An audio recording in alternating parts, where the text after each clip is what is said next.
Welcome to Pagophilia, the blog for wildlife stories and conservation and a little bit of photography tips. Today I have my good friend Michael O, one of the top 10 underwater photographers in the world. Super into conservation, and I hope you enjoy this interview with him, and also he has a good amount of tips to share with you guys.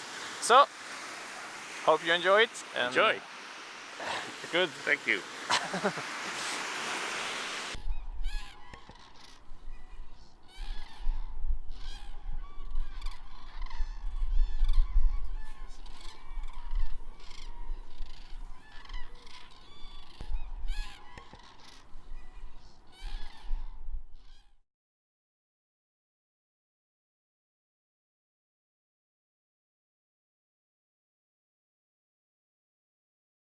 Nationality. Okay. My name is Michael Au from Australia. I'm a wildlife photographer.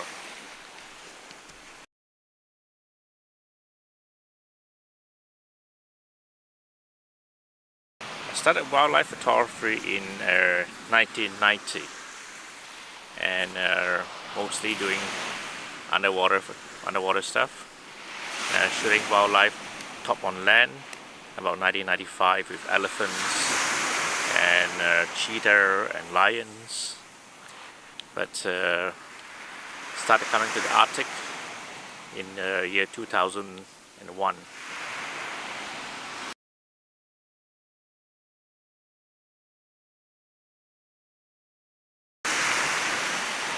Well, I started with nature photography way back in 1990, and I've been exploring the oceans and different places of the world. There is still so little we know about the animals around us. I think that we need to spend more time with nature, especially with the animals that make up the rest of our planet, because I think animals define our existence on this planet, and there is so much they know that we do not know. So I'm always curious what they think of us, but the unfortunate part of it is that there's so much we know, and especially with what's happening to our planet, that a planet that the animals do not know. So my thought is that you can never finish, we can never know enough of the animals that are out there. They've been here way before us, and there's so much we have yet to find out. So I know that I would not be able to do so in my lifetime, but I'll do what I can, and I don't think I'll ever stop searching and stop looking out for more, especially spending time out here with the animals.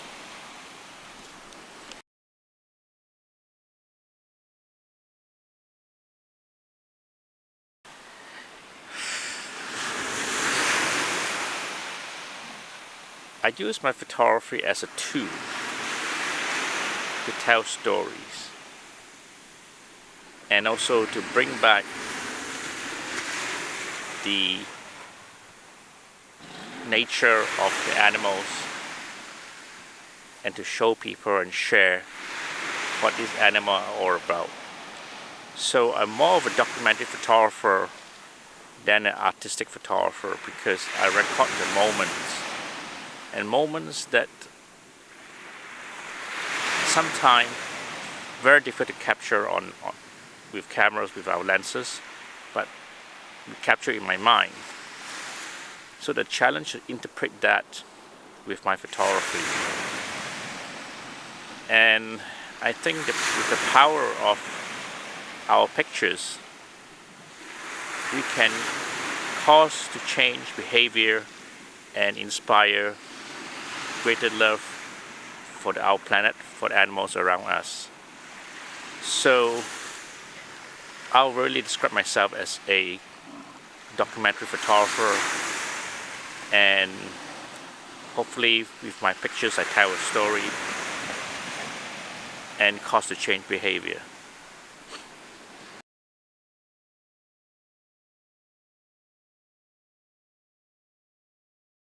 In photography, it's all about that special moment that take your breath away, that define the challenge, and capture that very moment in time, in a frame. And hence, with wildlife, with animals, that sometimes that moment you capture, it only appear once, and that's it. So the challenge is to wait and wait until you capture that special moment that you have already got in my mind. So, and I'm prepared to wait.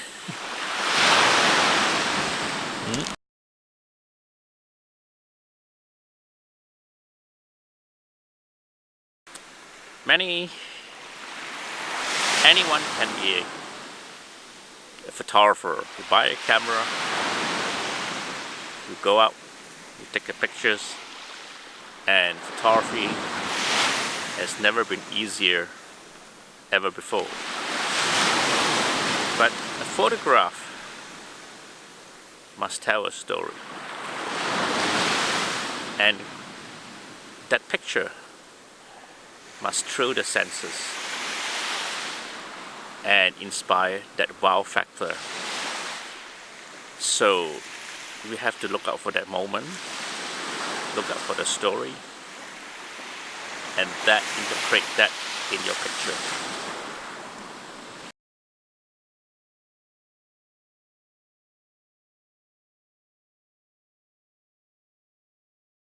Well, a good photographer first must understand his camera, the techniques,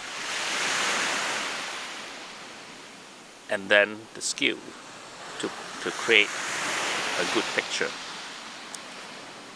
I think everyone can do that. If you spend enough time, everyone can learn. A good photographer first, especially a wildlife photographer, you must first learn about the animal and know about the behavior, how they live, where they live, and have due respect for these animals. And then you use your images to tell their story. That is the nature of a good photographer.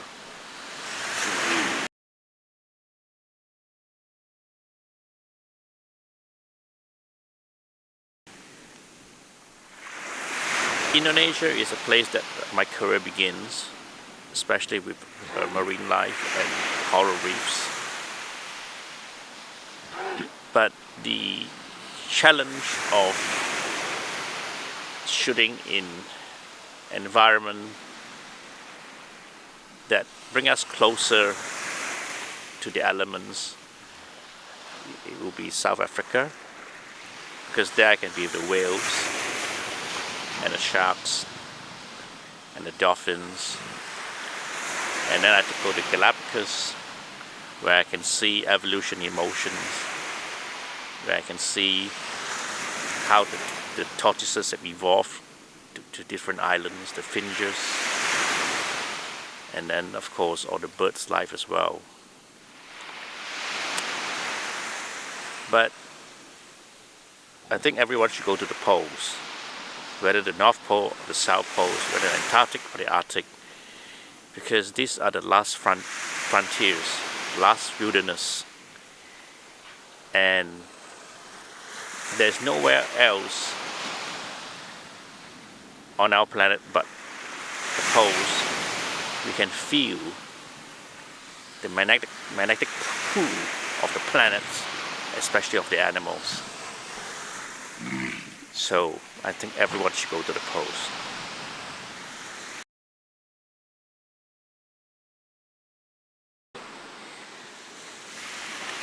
I was on an expedition with the University of Alaska to the Chukchi Sea.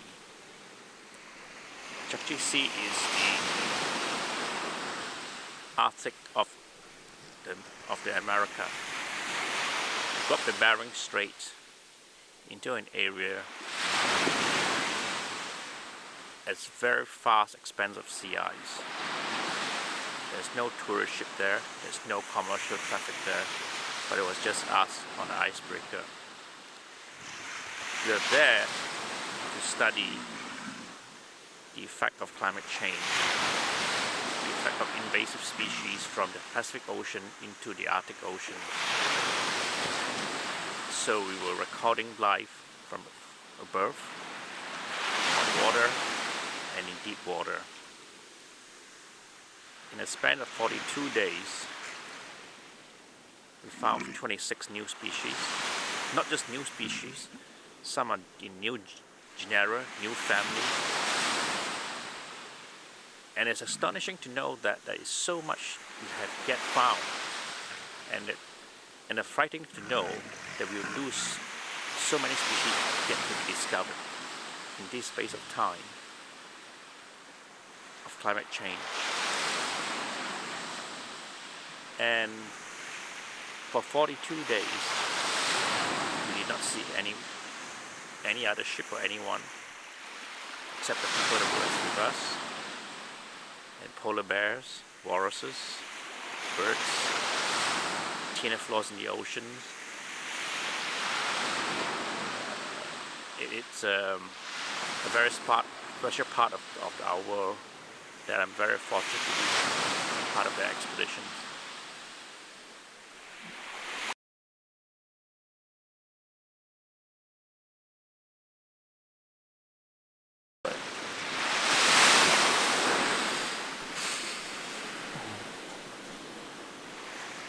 Most memorable moment was it when I was lifted up by the whales above water, from underwater to the surface? Was it when a shark came straight at me that I would have to push it away with my camera? Was it when I touched a crocodile?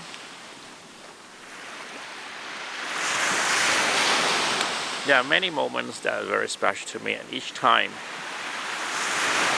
I think that one special moment that I can always remember is being rescued by dolphins. When I was shooting sharks in open water, and the shark decided that I could be lunch, and keep on circling me and my assistant. And it was for about 30 minutes. We were very low on air, and the last thing we want to do is to surface, because that will be showing a sign to the sharks that he's ready for them to have lunch.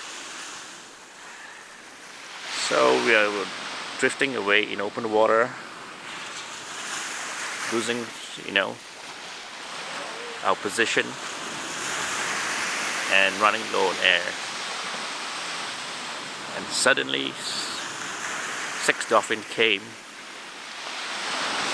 and shoved the sharks away and slowly took us back to shore. I think of all the experience I've got, that is special, not so much for that, being rescued by a dolphin, but being in an interaction with them, that we are part of their environment, and that connections that we have with cetaceans. I think that's very, very special, and I'm very fortunate to have that experience.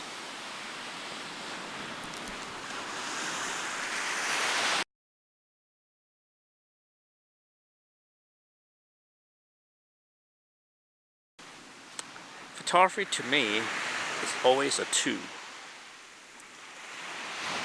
to help me tell my story. I'm not a good artist. I can't paint very well. I can't write very well. But my picture can tell the story. And that has changed my life because I always can go back and look at my pictures and relive those moments. I think we should never stop taking pictures when we can.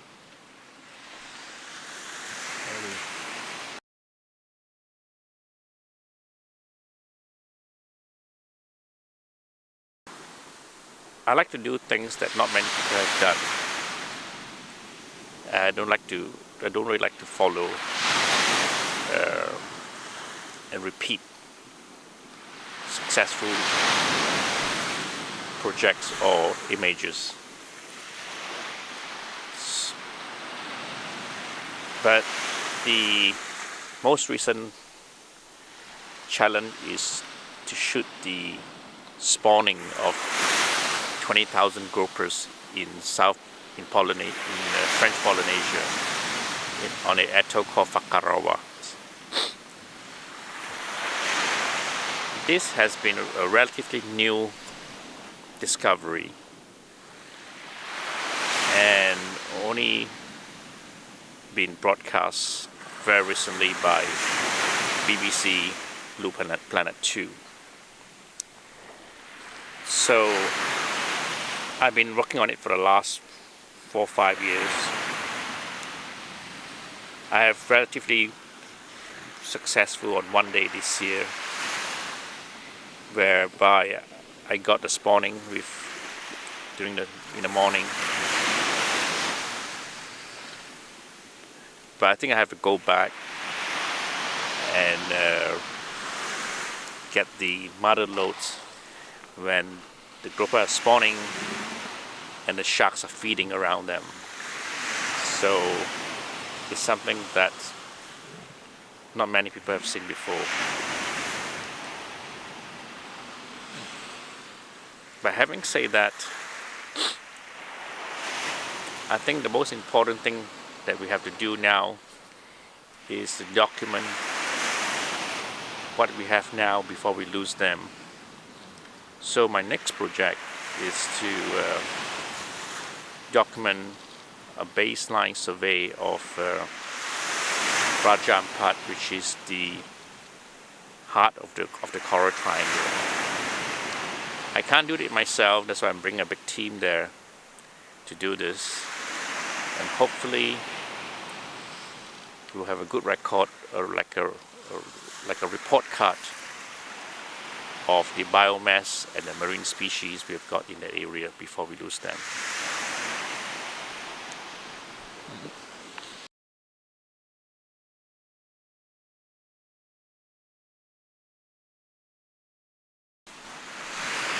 I think that with social media, it's a tool we can use to inspire greater affinity for the natural world. So I'm very happy that people are sharing their work on social media and generating curiosity and greater awareness of nature. So the power of social media cannot be underestimated, but should be used mindfully, that we send the right message out there.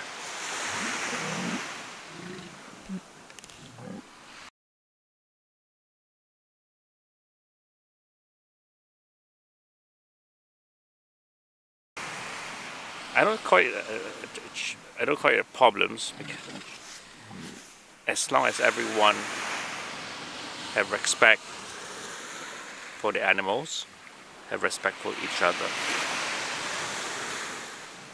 But unfortunately, there are few out there that causes problem for each other, for the integrity of nature photographers, and also for the animals. I think with the power of social media, we can weed them out very quickly and help educate them to be more responsible to what they do. So yes, with the new breed of photographer, we can tell more stories, but there are problems which we have to educate a few people to have greater respect for our environment.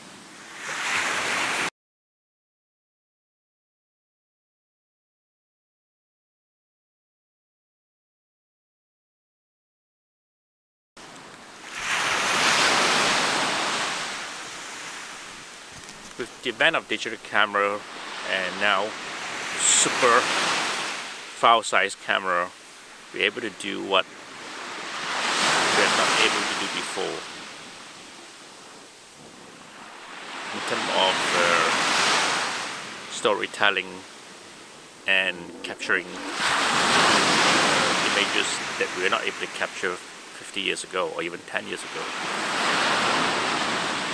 But I think the future will be more remote cam, more robotic cams, and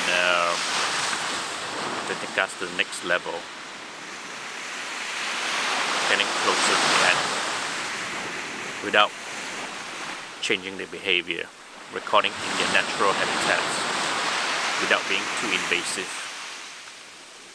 with what we have now. I'm very excited and hopefully see some great invention in the next 5 years, 10 years, and hope to use those new generation of cameras.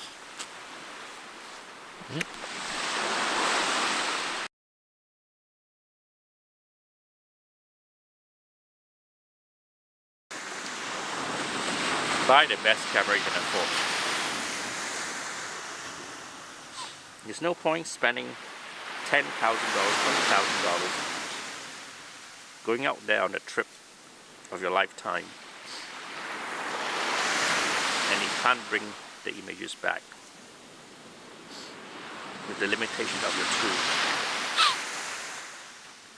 So buy the best equipment you can afford, get out there in the wild, because you're not going to shoot anything good in your lounge room. Be humble with what you have, because there will be always someone who's better than you and get the next picture. You're only as good as your last picture. So that was another episode of Pagophilia. I hope you enjoyed what you were watching. Michael O is a good friend of mine. I got to know him 5 years ago, and since then he's been an inspiration for the conservation work he's doing and also underwater photography. So if you enjoyed this episode, you can also watch some of the other episodes I have uploaded on the Pagophilia YouTube channel, and I hope you enjoy also the other episodes. Make sure to pop by now and then, because new content is all constantly uploaded, so every week or so there is a new episode of fascinating stories about the wildlife or my own experiences out there or some photography tips for you. So that's all for now. I see you later.